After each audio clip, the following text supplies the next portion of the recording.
Simon, welcome to the Commerce Talks podcast. Today we are talking about kids clothing, high quality kids clothing. Please introduce yourself and introduce Namuk. Hi Alex, thank you for having me. I'm very pleased to give you some introduction about Namuk and what we're doing currently. First about myself, I joined Namuk about 2.5 years ago.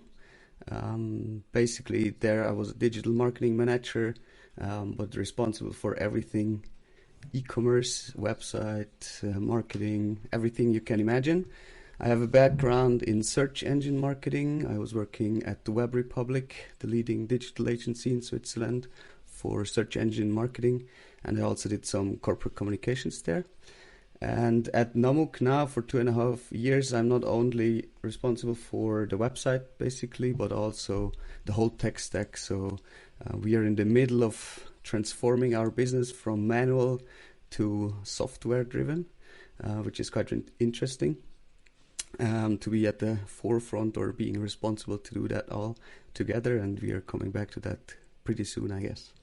Yeah, so just for the ones that don't know Namuk, so when I'm looking at the website, it looks like happy kids wearing outdoor clothing. Can you explain a little bit the niche, the price points? So is it a very big market, a huge market, or is it a small niche in Europe? Are we talking about like billions in revenue? I would rather say hundreds of millions. The kids outdoor clothing market is very big, and the good thing is that kids always grow and there is always new kids coming, basically. But the market is quite big. It is a niche in the fashion and outdoor apparel industry. You can say that because we only focus on kids 0 to 12 years. But it's not a very small market. Yeah.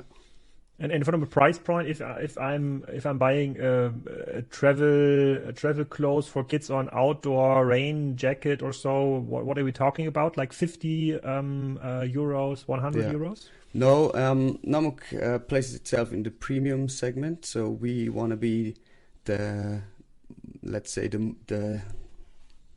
premium outdoor fashion brand for kids clothing. We do focus on a higher price point. So what we basically do is we focus on the kids because they use the garments the most. So when you see an adult walking from his home to the bakery with a Mammut jacket or an Arc'teryx jacket, he doesn't need it very much, but kids use the garments very, very frequently and very heavy. And the issue we saw in the market is that kids clothing is always produced very cheap or just as takedowns from adult clothing with cheap materials, not waterproof whatsoever. And Namuk covers this niche and produces very high quality, very durable, long living clothing for kids so they can stay outside as long as they want to. And that's basically our philosophy in the market. We want to bring kids outdoors and they don't have to worry about clothing or having cold or whatsoever. Yeah. And in Switzerland, where you're from, it's usually not known for verticalized garment production. So I guess most of the stuff you're selling is not produced in Switzerland. Can you give us a bit more insight into the supply chain? So where do you produce and why are you able to produce in a higher quality? Sure. Yeah, I mean, fun thing is Switzerland was well known for textile industry about 100 years ago or 200 years ago. But today you're correct. Most of our garments, but also the clothing is produced in China. But we also have, you have to imagine basically all the things which have to be waterproof, windproof. China has a lot of very good manufacturers where they can produce these things. We do 50%, almost 50% of our clothing in Europe, so Italy, Portugal, Slovenia as well. But the more technical garments and clothing is done in China mainly. But also, for example, the merinos, the socks, T-shirts, we can produce in Europe. Is it like in the consumer electronics industry? I remember Tim Cook saying that it's not possible to produce such a high quality mobile phone like the iPhone in Europe or in the US because we don't have the production capabilities anymore. So this is all in China. Is this the same with high quality or high tech garment? I would say in China. I would say so, definitely. And lots of the materials come from China as well. So it makes no sense for us to have the materials produced in China or Vietnam or somewhere else and then fly it to Europe and make it here for a way higher price, and also the quality might be less good. So we decided to produce the goods where the garments are made, basically, and then only ship it once to Europe once they're done, yes. And where is Namuk sold today? Do I find it like in every good sorted kids store in all over the DACH area, all over Europe? Is it direct to consumer, or is it like an Amazon brand? No, it's not an Amazon brand. Absolutely not. We focus on basically two markets or business models. We do 50% of our revenue D2C, direct from our website, so our own channel, and 50% is basically retailer. So we have two small single stores from ourselves, but we focus on two main layers. 50% is our own channels and 50% is selected premium retailers. So we have a selective distribution strategy. We only focus on premium outdoor retailers and some kids clothing retailers as well. And those outdoor clothing retailers, how do you choose them? Is one selection criteria their online capabilities, or it's rather how they present the merchandise in their store and how they can consult the customer? Yeah, rather the second one, because what Namuk is missing basically is being able to talk to the customer on the ground in the stores. It's very expensive to build your own stores and flagship stores in the state we are right now. So basically we select our partners based on their locations, based on their premium showrooming quality, what brands they carry, what interest they also have to bring our brand forward. So we want to grow with our retail partners. First of all, normally we start very small. They have to figure out if Namuk sells on the ground, and then they figure that even though at the high price point, customers are very happy with the quality and they come back for that to buy Namuk in store. And so we do select them quite heavily. We have requests from other retailers all day, but we should only focus on the ones which basically bring some additional value to the brand on the floor. How have you built your brand so far? Because you said you have already like a direct-to-consumer share of 50%, which is remarkable. So on your own website, so people are already searching for Namuk, I guess, in Google. Maybe long tail SEO also plays a role, high quality garment outdoors, stuff like this. But there must be some brand awareness among the customers. So how did you build the brand awareness so far? Yeah, this is a good question. We don't know. No, but I would basically say the product speaks for itself. So word of mouth has a big impact, because when people, for example, use our gloves and they put it into water for 5 minutes, or kids are playing around with water and they're just dry after you've used them, mothers or parents talk a lot about where do you get these gloves from, what brand is it, and so on. So we profit a lot from just the high quality of the product itself. But in terms of marketing, we did a lot of performance marketing, also due to my background in search and performance marketing for the last 6 years. So we do have quite a good performance marketing setup within Switzerland. But we have to say that this is mainly focused on Switzerland so far. We just opened up Germany and the US last quarter, so in November 21. and we are now expanding our marketing activities into these areas as well. But at the moment, our key brand awareness focus is in Switzerland. And I mean, also there you have to say we basically have 1% or 1.5% market share in Switzerland still, but you see on the ski slopes that there is namuk all around, but there's still a lot of potential to be better known in the market. How do you approach this go-to-market strategy, US or even Germany? Because if you're like ask the bigger platforms like Zalando about you, they will tell you, Simon, the only way to reach the customer is selling on our platform because we have the customer already. It doesn't make sense to build your own direct-to-consumer experience. You cannot match ours. We have better services. Everything is faster. The customer is trusting us. So please get rid of your direct-to-consumer approach and focus on our platform. So what do you think about this pitch? Yeah, I mean, the pitch is not bad, and it's correct most probably, because I've read a few months ago that like 60% of all e-commerce transactions happen on these platforms. So we definitely agree on that they have good access to customers and big market share.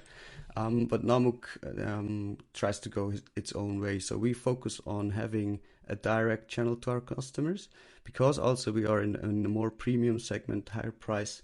We have to deliver other services or better services and a direct relationship to the customer. That's what we focus on. Within the US, we started also with retailers.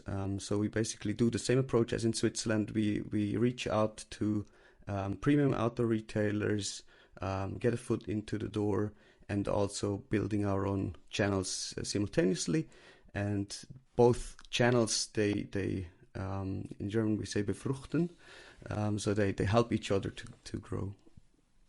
Okay, but what is then your answer towards Zalando, or in the US it could be Nordstrom or Walmart even. And in the US I think Amazon is still the biggest fashion retailer. There's no Zalando yet in the US or About You. It could be a choice to go to Amazon.com, present your merchandise and build your brand awareness on top of the Amazon platform. Yeah, that's correct. We rather focus on a little bit more fashion-oriented platforms. So, for example, or outdoor-specific platforms as well. For example, backcountry.com or REI. These are definitely partners we talk to. But it's also like you have to understand for our size, we are only 15 full-time employees at the moment. When you talk to a team at REI or a backcountry team, they are hundreds of people on the other side. So basically, we still figure out a way to provide all the data they need, all the images and the formats and all this kind of stuff. So this is a thing we do. We do approach. It's not going to be Zalando. It's not going to be Walmart or whatever big retailer, but we focus on the outdoor industry platforms there are. Maybe not this year, but definitely in the future. How many SKUs are we talking about? So how many different jackets or backpacks or helmets or whatever is selling? Yeah, we do sell about between 70 and 80 styles. So meaning one rain jacket is one style. It's about 2,000 SKUs. Because you have these like 5 to 10 sizes per style. So it's not that huge of a volume. That's also our philosophy. So we only want to produce or create 1 or 2 rain jackets. Each and every piece has its own use case, basically. And we don't want to give you 10 different rain jackets for just that you can select from, because every single item on our store we think has a use case, and we only want to produce variations of it and make the products we already have better over time. Okay, that I get. So only a couple of rain jackets. Is this a fashion kind of cadence you're in? Do you need to produce new rain jackets, new styles every 6 months, or is it like a non-fashion cadence, so you could get away with the same style for like 2 or 3 years? I mean, that's also a thing. I listened to the podcast you did with, I forgot his name, the guy from Oscar. Yeah. Few episodes Yes, ago. yeah, that's many episodes ago. Yeah, in Sweden. Yes, yeah. Yes, from Sweden, and they have a very nice approach. So they have this permanent collection, and for Namuk, we try to achieve the same, or in the same direction. It was our philosophy from the start. The way we do only have like 2 seasonal collections, so every color is there for at least 2 years. This also helps retailers to grow with us. So basically, they buy a yellow rain jacket this year. They see it sells very good, and they can buy it next year as well. So they don't have to put it in sale or whatsoever. About 10% of our collection so far is never out of stock. About 40% is at least 2 seasons already in there, and about 40 to 50% is new every season. And that's also because Namuk's USP is that it's a fashionable outdoor brand. We look different than any other kids brand in the market. So we are focusing on children, but we are not childish. So when you compare our styles and our colors to other brands in the market, we are more fashionable than others, which is also a USP to us. So we cannot stick to only white and black for the next 10 years. We have to produce new colors. But what we do is we reuse our garments in the collection for next year, for example. So we do have an upcycled collection, which uses pieces from old clothing into new styles. But a high quality garment, if it's like produced in China or in Slovenia with a Swiss brand, that sounds for me that might be very compelling to Chinese customers, to be honest. So the ones I saw when I'm like vacationing in Switzerland or Austria, if there's like Chinese customer, they are really into those brands. So isn't that like the natural choice for a go-to-market strategy, not the US, but going to China first, because the market is big, you have some supply chain advantages because the merchandise is already there. It would be so obvious, yes. Yeah, but isn't that something you've been thinking about? We have been thinking about, and we have strategically decided not to go there because the US market and DACH region still have so much potential to cover, and also based on our history, we are stronger in the DACH region, and now we want to conquer the US market first, basically. And I mean, this is already so huge for us as a potential. We don't have to go to China right now. And also the market is more unknown to us. So we focus on what we know, what we are good at, and expand to these markets first. But we don't say no. It would be an obvious choice and most probably a good choice, but there you would most probably need good partners as well, which can help you to target the local market. And now you've said in your introduction that you're changing now from like a high quality kids garment company towards like a more like a tech company. Can you elaborate on that, or what does it mean? Not really. It's more from we still are a kids garment company or a kids outdoor clothing company, but we did a lot of processes manually. So B2B orders, stock reservation, all these sorts of things, which is very hard to do manually when you grow. We are just in the midst of a transformation regarding the use of software. For example, we are building an ERP right now.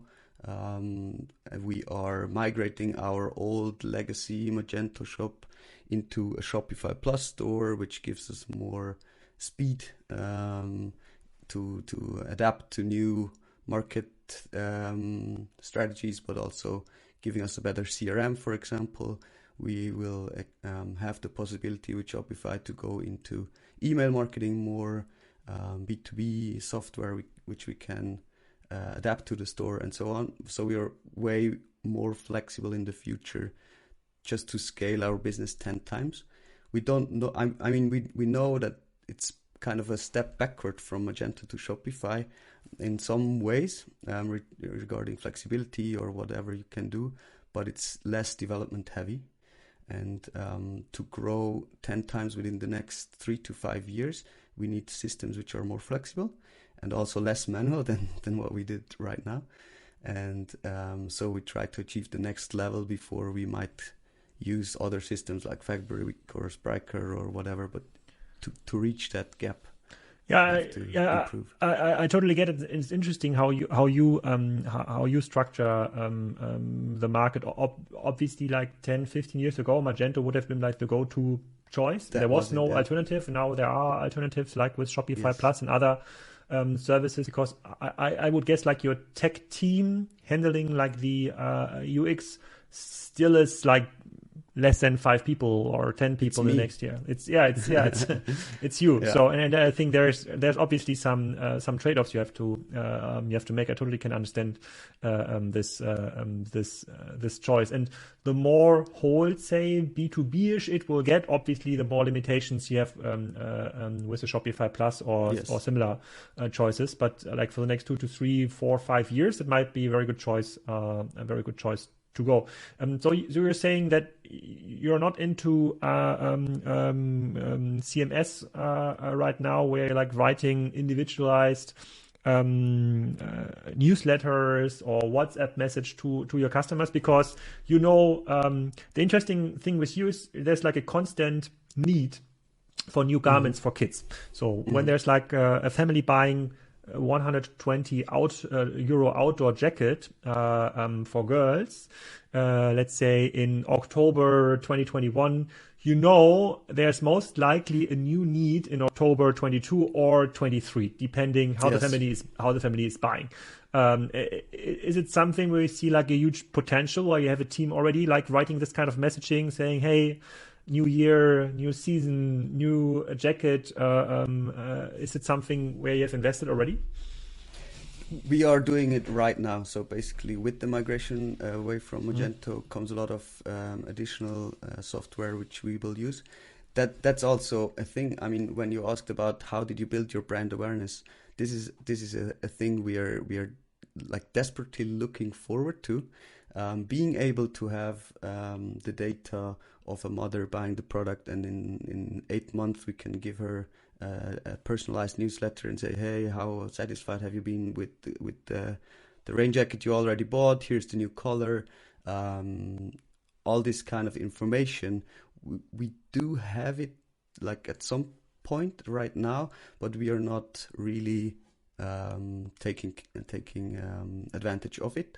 And with the new system we are implementing, we will definitely improve on that, and we will be able to at least give our existing customers a better experience in terms of what we can provide as a service. That's definitely the thing we're looking forward to. Yeah. Okay, and the question that is connected with this is, you say your garment is like super stable, super reliable, super sustainable.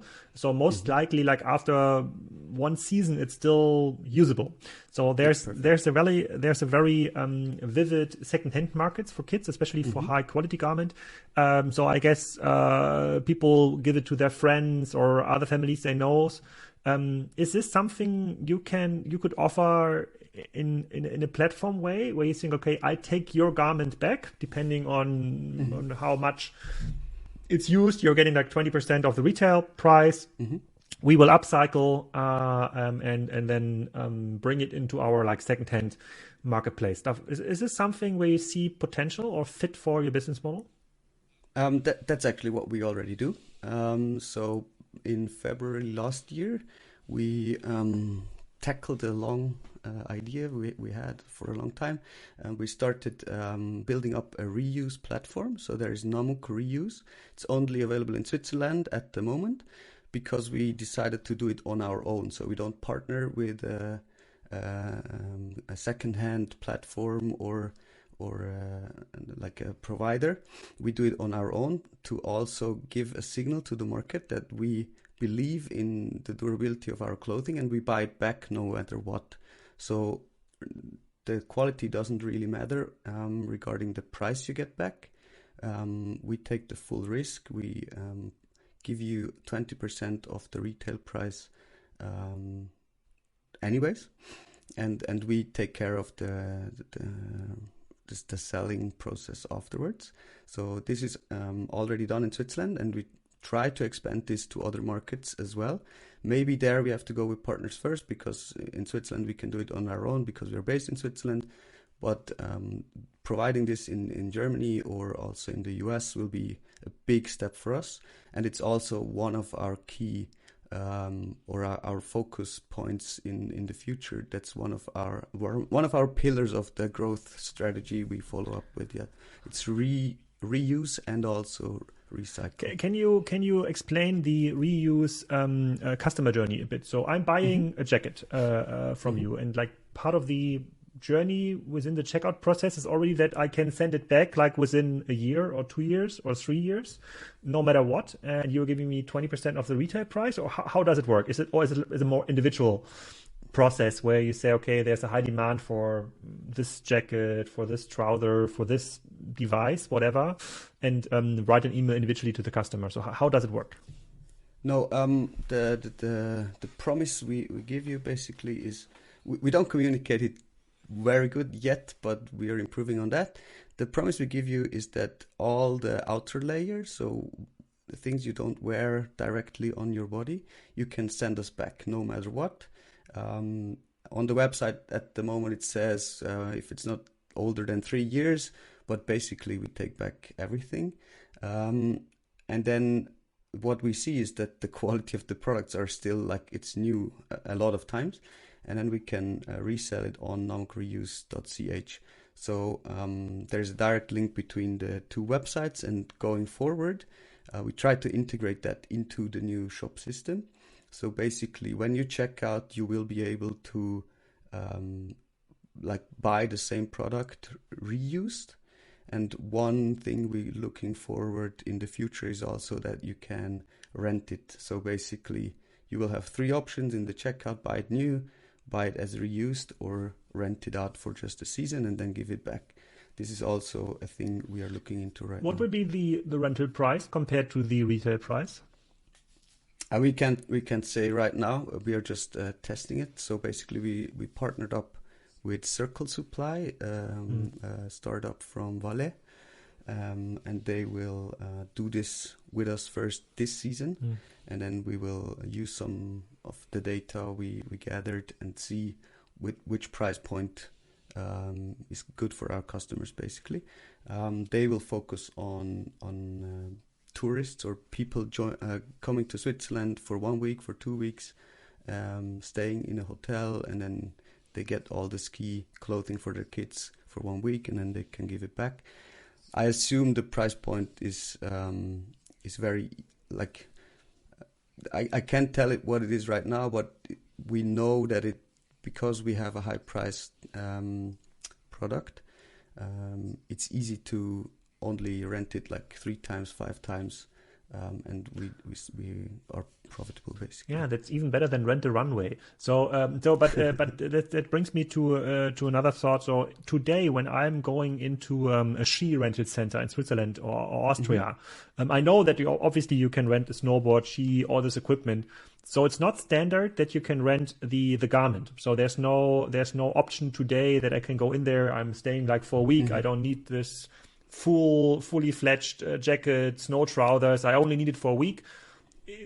That's not available for kids nor for adults yet? I mean, there might be, but not as far as we know, or not on a big scale. Oh, interesting. Also, the rental business model has not gained a lot of traction in the market or with consumers so far in the kids' clothing sector. You see that there are some, especially for babies, there are some shops where you can do that. So you get like your first pair of bodies, or like for the babies when they really grow fast. But it totally makes sense. So that's a market I've never thought about. So in a ski rental environment, when you're staying at a nice hotel in Switzerland, Austria, or whatever, and say, okay, now there's some snow, let's go to the rental center.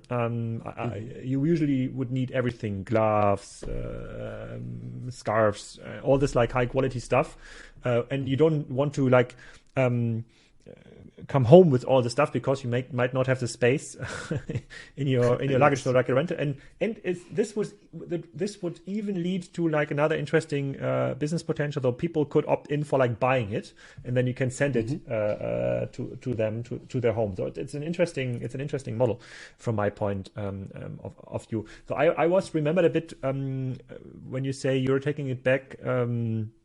No matter what, on the IKEA thing, I don't know if you remember, like 2 or 3 years ago, they had this kind of slogan: you can bring your old IKEA bed, you name it, and we just and you can change it into whatever you want. And this was heavily misused in Germany. I don't think it was misused in other markets, but it was an interesting effect. So, but I totally buy it. I totally believe it. When you're thinking about like go-to-market strategies, especially like strategies communicating with your customers. So, apart from the online shop experience, is it what we've heard in other podcasts is that messaging services are getting more important. So on your website, having a 24-hour live chat where people can ask, okay, can I use this rain jacket when I go with my kids on the next tour in the Himalayas? Is it something where you see some traction, or is it too early to say? I definitely see traction there.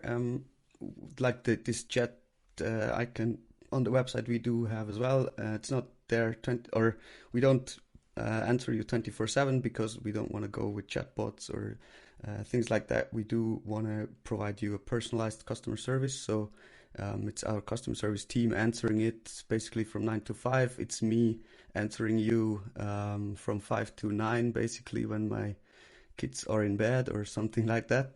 But we will provide you with a personal customer service.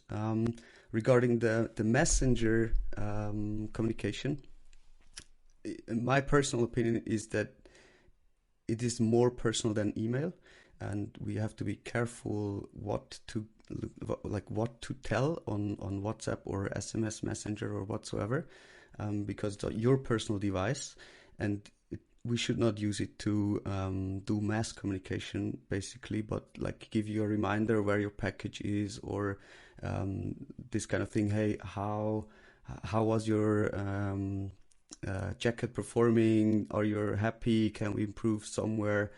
This is communication we will definitely look into, but we will not use it the same as email marketing, for example, because it's on your personal device and it can be very disturbing if you use it like a mass communication. Okay, and then another question about your assortment. So as this is like super high quality garment, are you sometimes drawn into the idea of creating something for older children, or even adults, even maybe some tiny device where parents would say, this kind of jacket quality, I would wish for having something similar for myself, or I want to have like the same style, mom, daughter, similar style stuff. So is this something where you would say that makes sense to invest? It's definitely a request we get often. So like this jacket is so nice, I would wear it myself. We hear that a lot from our customers. We also did 1 or 2 items already where we made a collaboration, for example, with Onsua, where we could design a jacket for adults and kids. But it's not a thing we are looking at to expand, basically, because we are a kids brand. We want to focus on kids only clothing. What we might have up to for the next 2 to 5 years is expanding the average age. So what we are basically now in the market for 2 to 12-year-olds. We are going down to 0 to 2 a little bit right now already with baby suits, baby gloves, and stuff for baby. But we also think about going to the age of like a teenagers, 12 to 16. But this would require rethinking of our brand, because this little owl is very cute and teenagers might not be into that. So this will take a little bit more time going forward, but it's an option. But not for adults right now, because the core of our brand is being a kids brand, and we don't like it. It's fun that we have a lot of parents wanting the same stuff, but it also creates a little bit of a need, and they are proud that their kids can wear a namuk, and to show that around basically, and not being able to wear it yourself. Okay, yeah, totally makes sense, and yeah, it makes sense to concentrate and focus on your niche, obviously. So, what are you, apart from moving your Magento installation into a Shopify Plus environment, are there any other like big things you're looking forward to in 2021, in 2022? You said you're like 15 FTEs. I guess this is your biggest growth bottleneck. So because there must be like a global demand for this kind of high quality, maybe even luxury garment for kids. So I guess you could even grow faster with more with a bigger headcount. Is this your growth bottleneck? Are there other things to come in 2022?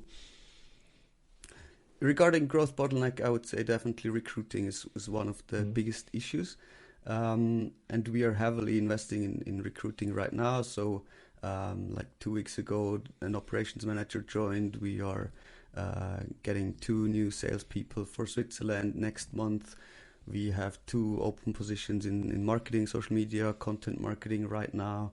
So basically having 2 less people on the floor is right now is a thing which hinders us for growth, but we are heavily investing this year in that.